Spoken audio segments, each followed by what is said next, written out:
ఆడజన్మ కన్నీటి అలల సాగరం, చూస్తే చిన్నదే కాని బాధల భారం. ప్రతి అడుగులోనూ పరీక్ష, ప్రతి చూపులోనూ నిరీక్షణ. ఆశల రెక్కలు కాలి, గుండెల్లో మూగవేదన.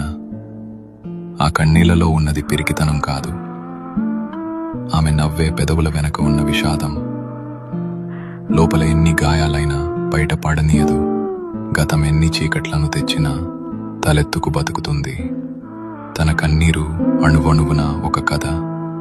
ఆ కథలో ప్రేమ ఉంది, బంధాల కష్టముంది. అయినా ఆ కన్నీరు ఆమెను బలహీనం చెయ్యలేదు. అది ఆమెలోని ఆత్మగౌరవాన్ని పోషించింది. ఏమీ చెప్పకుండానే ఎన్నో నేర్చుకున్నది. ఏదైనా సరే ఎదురు నిలిచి పోరాడింది. ఆమె బాధ ఆమెకు ఒక ఆభరణం. అది ఆమె గర్వం, ఆమె నిజమైన అందం. ఇది ఒక ఆడపిల్ల కన్నీరు.